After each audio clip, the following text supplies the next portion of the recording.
I bet a lot of us still have that Netflix subscription or Hulu or Disney Plus or Discovery Plus. But hey, don't worry. We're really fighting the culture, even though we're bankrolling our enemy.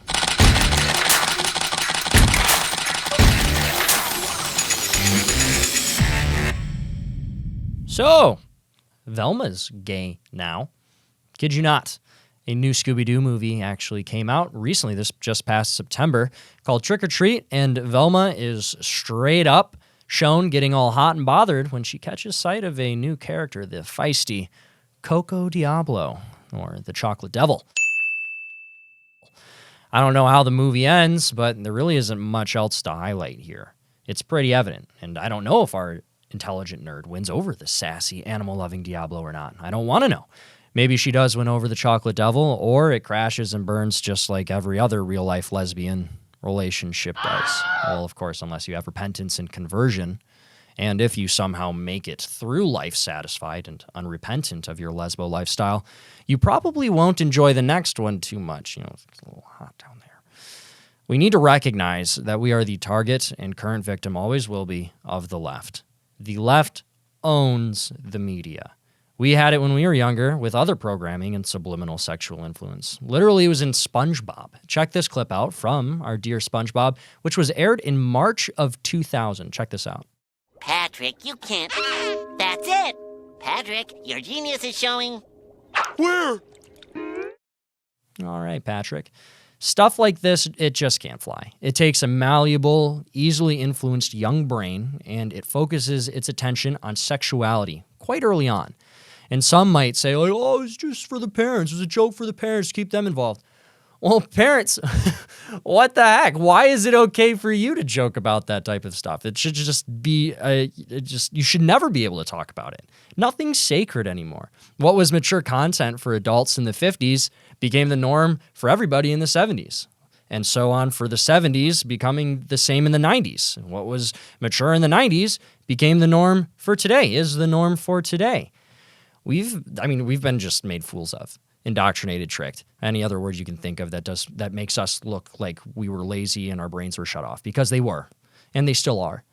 We've been convinced it's okay because of the incremental, subliminal, inch-by-inch tactics of Team Evil.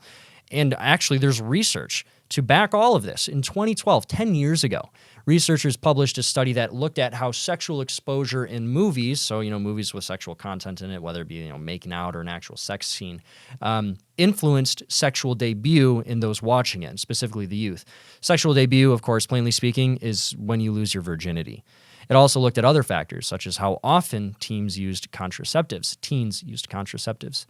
The study showed with a sample of 1,200 teens who were tracked for 7 years. That's more in-depth and intensive than a lot of polling we look at for election cycles.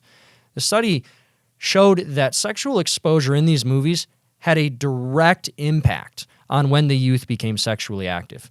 If a kid between 10 and 14 watched more scenes of this type of sexual content, again, whether you're making out or it's a sex scene, hinting at a sex scene, which, by the way, excludes pornography, they were more likely to lose their virginity sooner, have unplanned pregnancies, and use contraceptives less.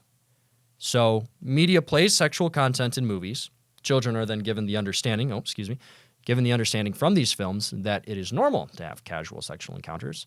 And by the way, in a separate review of movies released between 1983 and 2003, a 20-year period, 70% of sexual acts depicted in those movies were between newly acquainted partners, Johnny and Susie just meeting at the bar.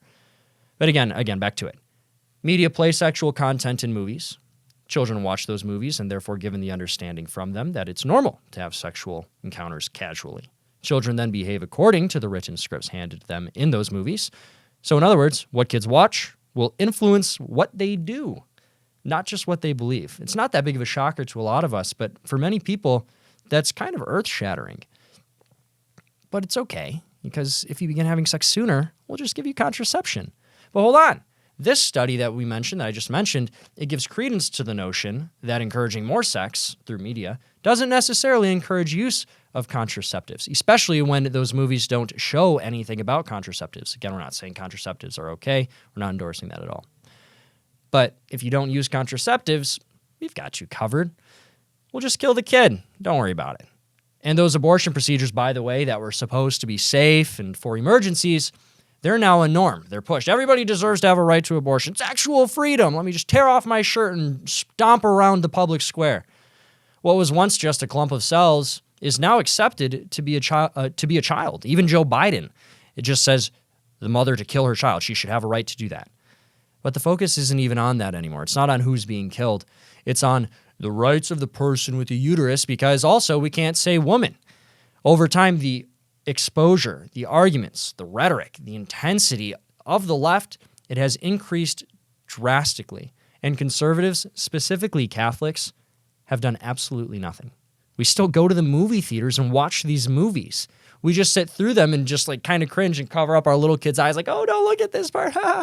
We act like our dollars didn't just go to support the movies, to go make more. I bet a lot of us still have that Netflix subscription or Hulu or Disney Plus or Discovery Plus. But hey, don't worry. We're really fighting the culture, even though we're bankrolling our enemy. Sure. Thanks for watching Red Top Report. By the way, this is the part where I usually insert some type of, pitch to continue to share with your friends and share the content because it's really important and amazing, which it is. So be sure to do that. We'll see you next time. Run into the box, run it, check it.